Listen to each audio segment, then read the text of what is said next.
Ils disent que le pardon est divin, mais la divinité appartient aux morts. Les vivants ne jouissent pas d'un tel luxe. Il ne nous reste que la mémoire, l'ajustement et la précision. J'ai vu des royaumes tomber non par la lame de l'ennemi, mais par la compassion insensée de leur souverain. Un prince qui pardonne la trahison lance une invitation ouverte à la perfidie. Un homme qui enterre ses blessures s'assure qu'elles saigneront à nouveau.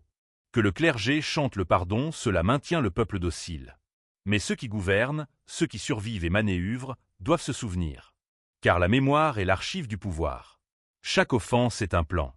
Chaque insulte, une coordonnée. On ne s'élève pas par vertu. On s'élève par nécessité. Et rien n'est plus essentiel que la mémoire. Pardonner sans calcul, c'est abandonner sa position stratégique. Cela dit à vos adversaires, blessez-moi sans crainte, je ne riposterai pas. Et ils s'exécuteront. Celui qui pardonne une fois est censé pardonner toujours. Mais celui qui se souvient, il n'est pas craint pour sa fureur, mais pour sa précision. Sa mémoire n'est pas souillée par l'émotion, mais affûtée par les conséquences. Laissez-les croire que vous êtes clément. Laissez-les s'incliner, trembler, offrir leur repentir. Acceptez-le si cela sert votre dessein. Souriez. Acquiescez. Embrassez-les, si l'instant l'exige. Mais inscrivez leur nom dans le registre non par vengeance impulsive, mais par comptabilité stratégique. Voilà le contrôle. Voilà la stratégie. Voilà le machiavélisme. La rétribution n'est pas la colère, c'est la symétrie. Le pardon n'est pas la libération, c'est l'abdication. Celui qui tient le compte n'est pas vindicatif, il est prêt. Et la préparation, en guerre, en politique, dans l'existence même, est le seul rempart. Quel genre de fou retourne de son plein gré dans la gueule qu'il a déjà dévorée et appelle cela la guérison? Non, le sage étudie le prédateur, mesure sa faim et forge sa lame en silence. Il ne partage pas ses blessures pour obtenir de la sympathie. Il les transforme en armure. Il se souvient des trahisons non pour souffrir, mais pour bâtir l'avenir. Un prince doit être le renard pour déceler les pièges, et le lion pour paralyser la meute. Le pardon, trop souvent, retire les crocs des deux. Si votre ennemi croit que trahir n'a pas de conséquences, alors vous n'êtes pas craint, vous êtes oublié. Et l'oubli est la mort du pouvoir. La plus grande vengeance n'est pas leur ruine, c'est votre résurrection. C'est le moment où votre nom résonne comme un tonnerre dans les crânes de ceux qui vous ont trahi. Et cela commence par la mémoire. Toujours. Ne gravez jamais votre douleur dans le sable, gravez-la dans la pierre. Ceux qui vous ont blessé viendront implorer la paix lorsqu'ils sentiront votre ascension. Mais une paix sans réparation n'est qu'un report du jugement. Et je ne dis pas cela par amertume, mais par la discipline implacable de celui qui se souvient de tout. Il existe deux formes de mémoire, l'une qui vous emprisonne dans le passé, et l'autre qui vous élève au-dessus de lui. Choisissez la seconde. Choisissez de vous souvenir non avec émotion, mais avec intention pour devenir l'ingénieur des conséquences, et non la victime des répétitions. Chaque cicatrice que vous portez est un message codé. Chaque trahison est une leçon écrite dans le sang. Ceux qui vous ont trahi ont, sans le savoir, écrit votre manuel. Pardonner, c'est y mettre le feu. Se souvenir, c'est l'utiliser comme une arme. Ne jouez pas le rôle du fou honorable. Ne jetez pas votre douleur juste pour donner l'illusion d'être guéri. La véritable guérison ne réside pas dans l'oubli, mais dans la transformation. Elle consiste à utiliser vos blessures comme une armure, et non à les cacher derrière une fausse paix. Le pardon peut apaiser vos émotions, mais seule la mémoire fortifie votre intelligence. Et dans un monde fondé sur le pouvoir, c'est l'intelligence qui gagne les guerres que le cœur ne peut supporter. Gardez en mémoire les mensonges, les loyautés brisées, les applaudissements qui ont suivi vos défaites. Non par amertume, mais pour que jamais votre confiance ne soit mal placée à nouveau. Dans l'arène du pouvoir, une seconde chance est souvent une seconde ouverture vers votre propre chute. Et la vie suit les mêmes règles. Vos ennemis orneront leur honte de belles excuses. Ils vous accuseront d'être impitoyable parce que vous vous souvenez. Laissez-les dire. Ce malaise qu'ils ressentent face à votre silence, c'est la peur. Cette tension qu'ils perçoivent dans votre calme, c'est l'influence. Le pardon est pour les saints. Mais la sainteté exige le sacrifice. Et vous n'êtes pas né pour mourir pour les fautes des autres.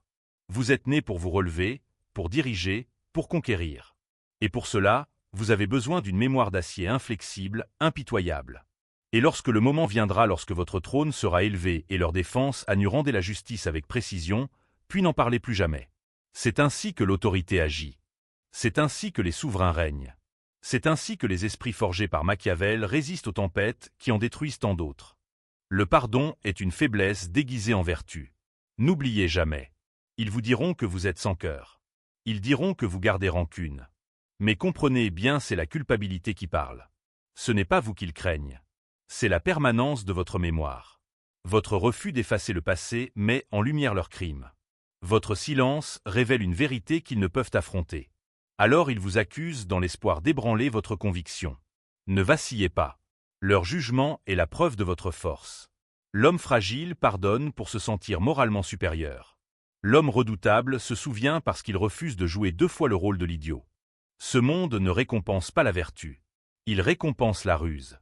Et la mémoire est la racine d'où naît toute ruse. Un dirigeant qui oublie son passé invite sa chute. Un souverain qui pardonne la trahison sans conséquence devient l'architecte de sa propre ruine. Ne laissez pas la culpabilité adoucir votre détermination. Le sentiment est le tombeau du leadership.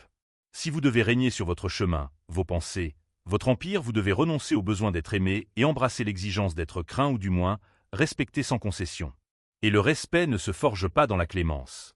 Il se forge dans les limites, gravées dans la pierre, protégées non par des supplications mais par la force. Commencez à traiter chaque offense comme une information, chaque insulte comme une preuve, chaque trahison comme une leçon. Quand quelqu'un vous trompe, acceptez-le dès la première fois. Lorsqu'il se retourne contre vous, répondez par la distance. Ce n'est pas de la rancune, c'est de la lucidité. Et la lucidité est le pouvoir le plus impitoyable qui soit. Elle ne laisse aucune place à l'illusion, aucun refuge au fantasme, seulement la vérité. Et c'est dans la vérité que le pouvoir prend racine. Ne gaspillez pas votre énergie à confronter ceux qui vous ont trahi. Laissez-les enfermer dans l'écho de votre silence. Que votre retrait résonne plus fort que n'importe quelle accusation. Mais dans votre propre esprit, au cœur de votre résolution silencieuse, construisez un coffre-fort où chaque offense sera archivée. Votre mémoire doit devenir une forteresse. Votre discipline, une armée invisible. Votre immobilité, une arme affûtée. Quand vos ennemis reviendront, car ils reviendront, ils devront faire face à une version de vous-même renforcée par le silence, non à une âme encore en quête de résolution. Ce n'est pas de la vengeance. C'est de la victoire. Le pardon peut flatter votre orgueil sur l'instant, mais c'est la mémoire qui façonne votre héritage. Ce monde n'est pas modelé par la douceur. Il est dirigé par des prédateurs vêtus de courtoisie. Soyez courtois, bien sûr. Élégant, naturellement. Mais derrière chaque sourire, conservez l'entière mémoire de ce qu'ils ont fait graver assez profondément pour orienter chacun de vos choix. Ne laissez jamais la même blessure se reproduire. Ne laissez jamais une voix familière chuchoter de nouveau son poison. Et ne confondez jamais votre désir de paix avec un substitut au pouvoir. Une paix achetée par l'oubli est éphémère. Mais un pouvoir ancré dans le souvenir, lui, dure. Comprenez bien cette vérité, le monde n'accorde pas de grâce aux faibles. Il les efface. Mais il se souvient de l'esprit froid, calme, inébranlable, qui s'est relevé de la trahison non par le pardon, mais par la maîtrise. Alors, soyez aimable, mais jamais naïf. Soyez lucide, jamais passif. Ne pardonnez que si cela renforce votre position stratégique. Et surtout souvenez-vous, oublier est un confort que seuls les naïfs peuvent s'offrir. C'est ainsi que l'on bâtit un héritage non pas dans la poussière de ce qu'on vous a fait, mais dans le feu de ce que vous refusez de revivre. Laissez les autres parler de miséricorde. Laissez-les saigner sous les drapeaux blancs. Mais vous ne portez aucun drapeau. Vous portez la mémoire. Non pour une vengeance irréfléchie, mais pour une clarté souveraine, un jugement délibéré, une maîtrise absolue de soi. Voilà votre arme. Protégez-la. Affûtez-la. Et ne l'oubliez jamais. Car le pardon est pour les fragiles. Et vous vous souvenez de tout. Un homme qui se souvient ne poursuit pas la rétribution, il en devient l'incarnation. Sa présence, son silence, son ascension, rien de tout cela n'est un hasard. Ce sont des exécutions, précises, silencieuses, absolues. Dans les sphères du pouvoir, vous n'avez pas besoin de crier. Vous n'avez pas besoin de répliquer à chaque offense. Vous n'avez qu'à vous souvenir constamment, silencieusement, inébranlablement. Un souverain qui oublie est dévoré par sa propre cour. Un homme qui pardonne à l'excès devient la distraction de ceux qui le méprisent en silence. Mais un dirigeant qui se souvient inspire la crainte, même sans un mot. Car ce que les gens craignent le plus, ce n'est pas la discipline, c'est la conséquence. Et rien ne crée autant de conséquences qu'une mémoire transformée en arme, sans avertissement. Si vous gouvernez un empire, qu'il s'agisse d'une entreprise, d'un foyer ou de votre propre esprit, vous devez comprendre cette vérité. Les gens testent les limites. Ils observent vos réactions. Ils poussent là où il n'y a pas de résistance. Chaque fois que vous laissez une offense sans réponse, vous renforcez leur audace. La trahison n'arrive que rarement avec fracas. Elle vient en fragments dans les petits mensonges, dans les remarques sournoises, dans les schémas déguisés en accidents. Et chaque fois que vous accordez un pardon non mérité, vous diffusez un message de faiblesse. Vous murmurez « Je suis tendre.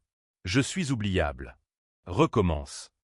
Mais quand vous vous souvenez, quand vous notez les offenses en silence, quand vous acquiescez à l'extérieur tout en enregistrant chaque détail à l'intérieur, vous devenez volatile dans votre calme. Et aucune force n'est plus létale qu'un homme dont le silence cache un carnet de comptes. Voilà le véritable pouvoir, non la rage, non le spectacle, mais l'application discrète de la mémoire. Et soyons sans illusion, les relations ne sont pas exemptes de cette loi. L'amour n'est pas l'aveuglement. La loyauté n'est pas l'effacement des blessures répétées. Si quelqu'un prétend vous aimer mais vous blesse par cycle et non par accident, rencontrez-le avec de la glace. Ne leur expliquez pas ce qu'ils savent déjà. Ne demandez pas un changement qu'ils ne feront jamais. Souvenez-vous et partez comme le souverain de votre propre vie. Rien ne brise un manipulateur plus profondément que d'être invisible aux yeux de celui qu'il contrôlait autrefois. Vous n'avez pas besoin de flammes pour les brûler. Parfois, votre ascension est l'incendie. Mais pour allumer ce feu, vous devez vous souvenir. Oublier, c'est se porter volontaire pour la prochaine blessure. La vengeance, la vraie, n'est pas la rage. Ce n'est pas un spectacle. Ce n'est même pas une vengeance. C'est l'évolution. Quand ceux qui vous ont blessé réalisent que vous ne portez aucune rancune mais une mémoire parfaite, c'est là que la peur commence. Car l'amertume s'épuise, mais la précision s'affûte. La vengeance machiavélienne ne les détruit pas, elle efface le chemin qu'ils utilisaient autrefois pour vous atteindre. Ils verront votre reflet dans chaque porte qui ne s'ouvrira plus, dans chaque réussite qu'ils ne rattraperont jamais, dans chaque silence qui autrefois portait votre confiance. Ce n'est pas de la vengeance. C'est de l'architecture. C'est de la souveraineté. Vous n'êtes pas ici pour la clémence. Vous êtes ici pour laisser une empreinte si complète que votre absence devienne leur punition la plus tranchante. Alors n'oubliez jamais qui vous a trahi. N'oubliez jamais qui a exploité votre confiance. N'oubliez jamais qui a souri en enfonçant la lame. Et ensuite, élevez-vous non avec vengeance, mais avec élégance. Vous ne devez à personne votre pardon. Mais vous vous devez à vous-même une mémoire capable de transformer l'agonie en lucidité. Car au final, le monde n'honore pas ceux qui pardonnent le plus. Il se souvient de ceux qui se sont reconstruits à partir des ruines et qui ne se sont jamais laissés brûler deux fois. Soyons clairs, se souvenir, ce n'est pas revivre. Les faibles se noient dans la souffrance. Les forts analysent. La plupart des gens ne pardonnent pas par noblesse, ils le font parce qu'ils n'ont pas la discipline mentale pour supporter l'inconfort. L'émotion les submerge. La douleur les noie. Et ils tentent d'apaiser ce chaos en offrant le pardon à ceux-là même qui les ont brisés. Mais Machiavel aurait souri car la vérité est incontestable. Le pardon est une commodité émotionnelle. La mémoire, en revanche, est un champ de bataille mentale. Si vous avez l'intention de commander votre destinée, vous devez fortifier votre psyché. Votre mémoire doit être votre armée privée. Et comme toute grande force, elle exige de l'ordre. On ne s'accroche pas aux rancunes, c'est du désordre. On enregistre les offenses. On identifie les schémas. On traite la trahison non comme un drame, mais comme une donnée. Chaque personne qui vous blesse devient une entrée dans les archives. Et vous revisitez ces dossiers non pour raviver l'émotion, mais pour affiner la perception, renforcer la discipline et vous fortifier contre les futures tromperies. Voilà comment le véritable pouvoir se construit non par le pardon, mais par l'armure psychologique. Entraînez votre esprit à revivre la douleur, non pas avec émotion, mais avec stratégie. Demandez-vous, pourquoi ai-je permis cette intrusion? Quelles failles ont-ils exploitées? Quelle faiblesse ai-je exposée pour qu'ils croient pouvoir s'en sortir? Lorsque vous commencez à penser ainsi, votre passé devient un plan stratégique. Chaque cicatrice n'est plus une blessure, mais un panneau d'alerte, un signal qui vous rend plus affûté, plus froid et imperméable à la répétition. Maîtriser ces émotions, ce n'est pas les étouffer. C'est leur refuser le commandement. Vous ressentez tout mais vous n'agissez sur rien, à moins que ce ne soit délibéré, précis, nécessaire. C'est ça, l'intelligence machiavélique. C'est cela, le pouvoir inatteignable. Laissez les esprits émotifs se débattre dans leurs réactions. Laissez-les crier, pardonner, revivre. Vous distillez. Vous tracez. Vous vous élevez. Et quand on vous demande « Pourquoi es-tu si distant ?» vous esquissez un sourire car vous savez que ce sont souvent ces mêmes personnes qui ont rendu ces murs nécessaires. Vous n'êtes pas là pour plaire. Vous n'êtes pas là pour jouer la victime. Vous êtes là pour prendre le contrôle de votre monde. Et pour cela, vous devez archiver chaque leçon cruelle que la vie vous a imposée, surtout les brutales, surtout les trahisons, surtout ces nuits où le silence était plus fort que vos pensées. Ne gommez pas ces souvenirs. Ne les recouvrez pas d'une fausse grâce. Utilisez-les. Qu'ils deviennent votre terrain d'entraînement. Consignez-les. Étudiez-les. Apprenez non seulement qui vous a blessé mais comment. Et surtout pourquoi vous l'avez permis. Car une fois cela compris, vous n'êtes plus la proie. Vous devenez une arme trempée dans le feu. Et le monde craint ceux qui grandissent dans la douleur au lieu de s'y noyer.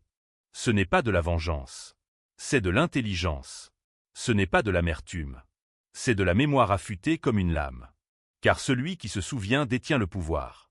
Alors, quand il demande pourquoi vous êtes si calme, pourquoi vous ne répondez pas, pourquoi vous disparaissez simplement, laissez-les spéculer, laissez-les chuchoter, laissez-les oublier. Mais vous vous souvenez. Car le pardon est pour les fragiles. Et votre esprit? Votre esprit est une forteresse bâtie pour la guerre. L'héritage ne se forge pas dans la miséricorde. Il ne se sculpte pas à coups d'excuses, ni ne s'adoucit dans la grâce. Il s'inscrit dans la mémoire précise, calculée, implacable. Le monde ne s'agenouille pas devant les gentils. Il s'incline devant ceux qui deviennent inoubliables. Et ceux qui sont inoubliables ne sont pas ceux qui ont pardonné. Ce sont ceux qui se sont souvenus en silence, avec intention, dans une force inébranlable. Les gens testeront toujours vos limites. Ils vous insulteront, vous trahiront, vous voleront et ensuite exigeront votre pardon. Pourquoi? Parce que le pardon les rassure. Il vous rend inoffensif. Il vous fond dans la foule. Il vous transforme en victime ordinaire qui a avalé sa douleur et tourné la page. Mais le jour où vous choisissez de vous souvenir non par rancune, mais par stratégie, vous devenez indomptable. Vous devenez une menace. Vous devenez souverain. Voici la vérité finale, implacable, celle que la plupart sont trop tendres pour affronter. Le monde n'honore pas les miséricordieux. Il révère les implacables. Non pas ceux qui s'effondrent, crient en vengeance dans un chaos émotionnel, mais ceux qui s'élèvent si haut au-dessus de la trahison qu'ils transforment leurs ennemis en ombre. Ce n'est pas de l'ego. C'est de la domination. Et la domination est l'essence de tout pouvoir. Machiavel l'avait compris. Chaque mot qu'il a écrit était un avertissement. Ne jamais oublier, ne jamais pardonner. Ne laissez jamais la faiblesse déguisée en vertu s'enraciner en vous. Car à l'instant où vous commencez à absoudre ce qui ne devrait jamais l'être, vous pourrissez de l'intérieur. Vous devenez une maison qui s'effondre sous le poids d'une compassion jamais méritée. Et dans cet effondrement, vous offrez à vos ennemis la seule chose qu'ils ne pouvaient obtenir par eux-mêmes, votre reddition. Comprenez bien ceci, le vrai pouvoir ne crie pas. Il avance en silence affûté par la mémoire, exécuté par le dessein. La vengeance n'arrive pas toujours en flammes ou en sang. Parfois, elle surgit lorsqu'ils entendent votre nom dans des pièces où ils n'ont jamais été invités. Parfois, elle arrive quand vous devenez tout ce qu'ils disaient que vous ne seriez jamais. Cette vengeance-là, elle est éternelle. Elle est silencieuse. Elle est inoubliable. Et elle laisse une cicatrice qu'ils ne montreront jamais, mais dont ils ne s'échapperont jamais. Voici la simplicité brutale. Les gens réagissent plus à l'absence qu'à l'affection. Ils respectent davantage le retrait silencieux que vos larmes. Ils craignent une distance calculée bien plus que votre pardon. Alors offrez-leur cela. Offrez-leur votre silence. Offrez-leur vos questions sans réponse. Laissez votre disparition parler plus fort que n'importe quelle excuse. Et dans ce silence, ils se souviendront. Parce que vous n'avez jamais oublié. Lorsque vous atteignez ce niveau, lorsque votre mémoire devient une lame et votre silence une armure inébranlable, la clôture devient inutile. Et ceux qui vous ont autrefois trahi, ils le sentiront. Peut-être ne le diront-ils jamais. Mais ils le sentiront. Chaque pièce où ils entrent leur rappellera qu'ils ont perdu l'accès à vous. Chaque victoire que vous remportez résonnera comme un tonnerre dans les murs creux de leurs regrets. Voilà comment vous gagnez, par la distance, par l'indifférence, par une présence inébranlable. Alors ne tombez pas dans la glorification mondiale du pardon. Ne laissez pas le cœur de la fausse moralité vous culpabiliser jusqu'à la reddition. Ceux qui implorent la grâce sont souvent les mêmes qui vous trahiront à nouveau dès qu'ils sentiront une faille. Croyez-le. Gravez-le dans votre esprit. N'accordez jamais votre puissance à ceux qui l'ont déjà confondu avec une porte ouverte à la blessure. Vous n'avez jamais été conçu pour être doux. Vous n'étiez pas fait pour être façonné par la tromperie ou brisé par la déloyauté. Vous avez été forgé pour dominer, pour la précision chirurgicale, pour la mémoire implacable. Et lorsque votre héritage sera gravé dans le temps, que ceux qui se sont opposés à vous prononceront votre nom avec la révérence que seule la peur peut produire, ce ne sera pas parce que vous les avez pourchassés. Ce sera parce que vous n'en avez jamais eu besoin. Parce que vous vous êtes souvenu. Et cela vous a rendu intouchable. Alors si ce message a résonné en vous, s'il a éveillé quelque chose de profond, vous connaissez déjà le chemin. Appuyez sur like. Abonnez-vous. Et emportez cette vérité avec vous. Vous n'avez jamais été destiné à tout pardonner. Vous étiez destiné à vous élever si haut qu'il vous supplie d'oublier. Mais vous ne le ferez pas. Parce que le pardon est pour les faibles. Et vous êtes tout autre chose.